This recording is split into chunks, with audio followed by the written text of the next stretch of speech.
About 3 months ago at this point, I made a video pretty similar to this, where I talk about certain characters that Mihoyo has seemingly forgotten about.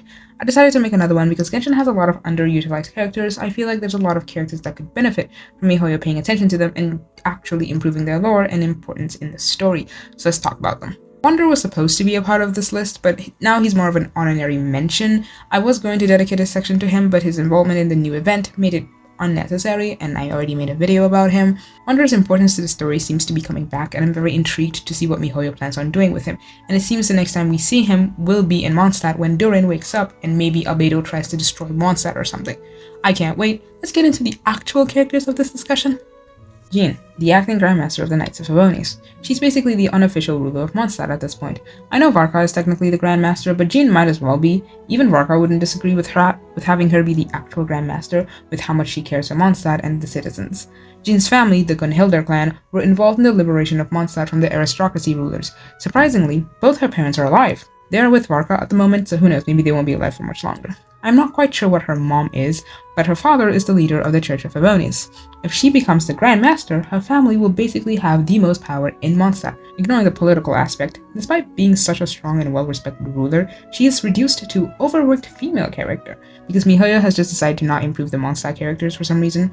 At the rate they're going, it's going to take multiple updates to fix the issues that have to do with Mondstadt. Jean as a character is in an interesting position, because not only is she basically the leader of Mondstadt, she also has a relationship with Kaya and Diluc, who each have a relationship with the Abyss and Fatui respectively, and her family's history with the foundation of the Knights of Favonius, and her being the second in command to Varka, who's currently on an expedition to maybe Mondstadt's future expansion. Improving her presence in the story can and will improve Mondstadt's story as a whole. More recently, they are writing better female characters, and I wish they'd go back to their old female characters that they have reduced to overworked female characters and actually give them plot points and personality, because they're doing better recently, but they can go back and fix their old characters. Also, can we just have a version 0.5 so they can go back and fix certain things about previous regions? Mondstadt still hasn't had an expansion, while Liyue has gotten 2. I swear to God, if this year's Lantern Rite is another Liyue expansion, what would it even be? Blackcliff Forge? Wait a minute. To be fair, it's probably going to be Blackcliff Forge. I think that's the only place that's been mentioned in Liyue's lore that we do not have physically in-game. I want a Mondstadt expansion. The last Mondstadt expansion was Dragonspine, and that was in version 1, so it doesn't really count. Next, Eula. Eula is a descendant of the aristocracy that once ruled over Mondstadt and enslaved the people from Natlan that were seeking shelter in Mondstadt at the time. Her entire story is about detaching herself from her family's past. Other than her cousin that we met in Borderland, we haven't really seen anyone from the Lawrence clan that doesn't want to revive their family's previous legacy. Basically return Mondstadt back to its aristocracy days. The people of Mondstadt don't like her due to her past, which makes sense. But the Knights of Favonius do respect her, even making her the captain of the reconnaissance company, giving her the title of the Spindrift Knight, with Mika being one of the members. Eula can be a way for Mihoyo to reintroduce Mondstadt's past to anyone that didn't read the manga, and also show how she's working towards being better than her ancestors, and hopefully regaining the trust of the people of Mondstadt. If you would like to know more about Mondstadt's history and the Knights, I have a video about that. It should be in the iCard above or at the end of the video. Next, Mona. Mona's importance to the story is more so her connection to one of the mages in the Hexen Circle, rather than just her herself. Mona's master is Barbaloth, who we often hear her referred to as the Old Hag on numerous occasions. She is a master of hydromancy and astrology. She was also the goddess of prophecy in the recent summer event, and the one that created the Imaginum Theater room. I wouldn't say Mona on her own isn't interesting. She does get reduced to nothing more than the broke girl, but she has so much more to offer. She's a great astrologist and an amazing writer, and the reason she constantly has no money, despite constantly writing for the Steambird and probably being handsomely paid for that too, is because she's always buying new and expensive books. By all accounts, she's rich. She just has poor money management skills. Next is Klee. Klee, like Mona, but even more so, her importance to the story is less about her herself as an individual, but more about her mother, Alice, the mother of chaos, if you will. She wrote the Teyvat travel guide, and the contents of those books really show that Klee takes after her mother when it comes to chaos. The Hexen Circle as a whole are a group I want to see more of, and hopefully we get to see more of them during the Natlan arc. Potentially even put some faces to the names, kind of like how we got a Fatui trailer. We will probably get something similar for the Hexen Circle eventually, I just don't know when. I don't think it's going to be before Natlan. I think Mihoyo is going to focus solely on Natlan for the next few weeks before Natlan comes out, but it's probably going to be after Natlan, hopefully before Snezhnaya.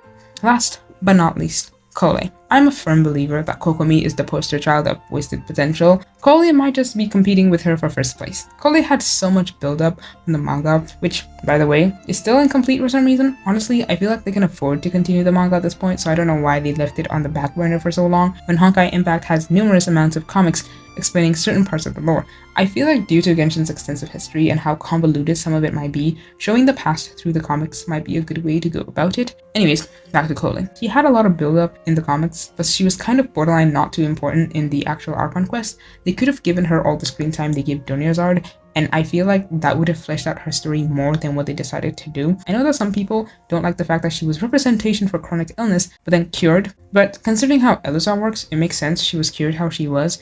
The potential of her story isn't limited to her having Elazar. The god remains that Dothrey left in her are, in my personal opinion, a more interesting topic to cover when it comes to her story, and I feel like we might get that part of the story eventually because of the ending of the Sumeru trailer, where we see her dreaming of Dothrey burning down Irminsul. So out of all the characters in this list, I feel like she has the most potential of being improved upon because they technically already hinted at it through a trailer, and you can't really take that back. Notice how all these characters are from Mondstadt except Kole, but even then she still has connections to Mondstadt. Mondstadt is truly Mihoyo's least developed nation, and while I understand it's also their first nation and they have to focus on the more new ones, Liyue has had 2 expansions so far, and they came out at similar times, if not the same time. Mondstadt has so much potential, and I feel like for it all to be truly recognized, we need to have a few back-to-back updates dedicated to it. I don't think they could truly cover a majority of Mondstadt lore in like one Windbloom version, and if they do try to do it, it will be rushed and subsequently scuffed. And I do not want scuffed Mondstadt. Maybe have a 0.5 version or something, preferably before Snezhnaya. Make it so we have to go back to Mondstadt to reach Snezhnaya, and we take a little pit stop at Mondstadt. That way, we have a reason to go back to Mondstadt before going to Snezhnaya. I just want to see more Mondstadt characters, Mondstadt expansion, Mondstadt lore. I love Liyue. It's one of my favorite regions, second to like Fontaine and subsequently Natlan. But for the love of the game's world building, they have got to start making progress on Mondstadt's lore and characters. I trust they are cooking with Venti's second story quest and whatever expansion comes with it, but this isn't a Thanksgiving dinner. This isn't a roast Mihoyo. Why is it taking so long? Anyways, that is all I have for today. Subscribe and see you whenever.